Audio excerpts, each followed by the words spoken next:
The other week, Sigma announced the new 18 to 50mm f2.8 for aps-c mirrorless cameras. Now, based off the reviews that I've seen, it's got very good optical performance, and at a smidge over 400 quid, I would say it's a solid option for someone looking to upgrade their kit lens. It's very reminiscent of Sigma's old 17 to 50mm OS, which was launched about 11 years ago.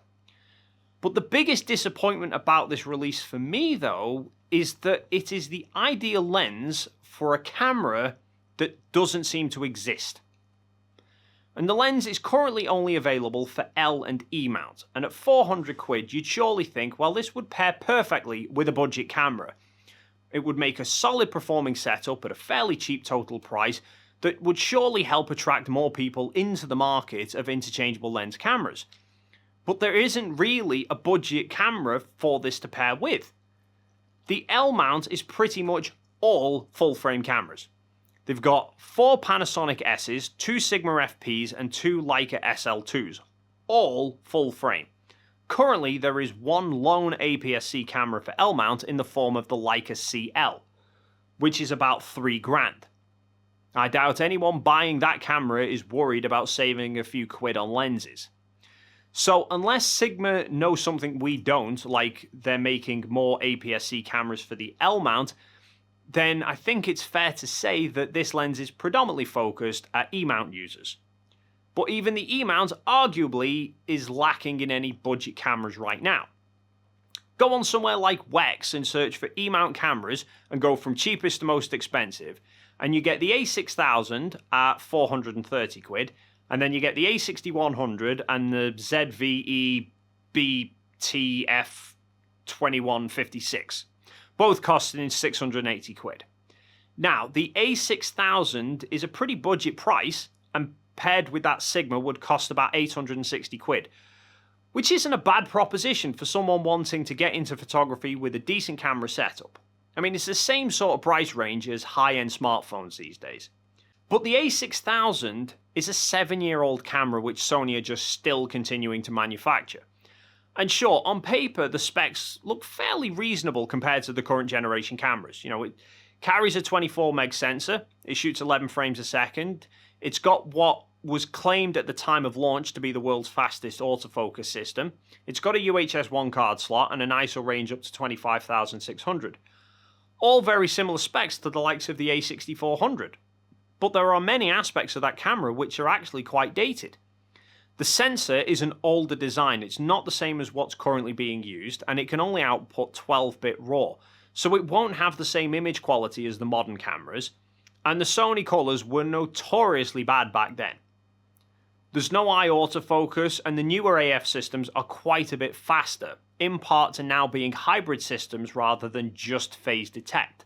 The A6100 is essentially the modern successor to it, correcting a lot of the A6000's pitfalls.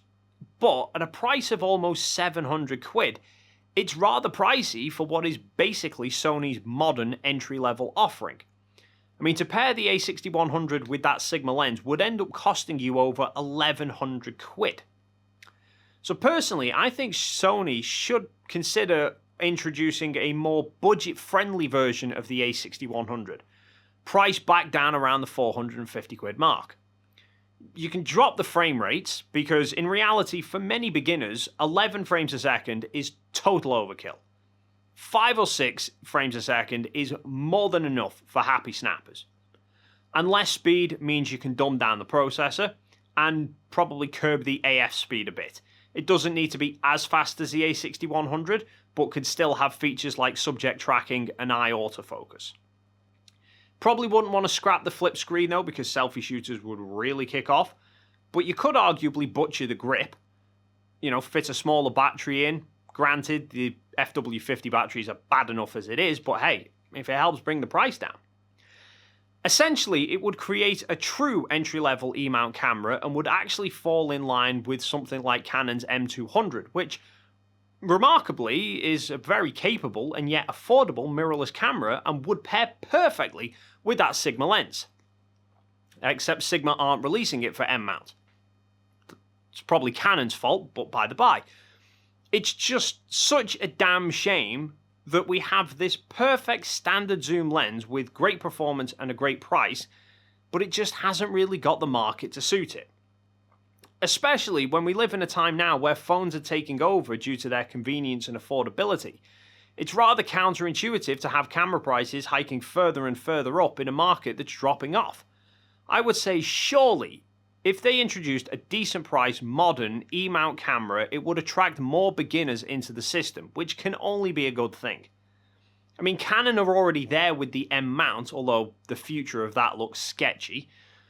Their RF mount falls into the same box as the Z mount though, which at the minute they're still relatively new mounts. They just haven't got the lens selection to even consider budget aps-c cameras. Nikon are on the road. They've got the Z50, they've got the new Z f2.8, which are bringing in aps-c lenses that could maybe start to lead to cheaper offerings. Although it remains to be seen if Canon are going to bring aps-c into the RF system or not. Some don't think they will, I personally disagree, but time will tell. What are your thoughts on the situation? Do you think we should have cheaper aps-c mirrorless options available to try and revive the market, or do you think it's a lost cause to smartphones now? Let me know in the comments down below. While you're down there, please consider hitting the like and subscribe button if you haven't already done so, and then hopefully, we'll see you in the next video.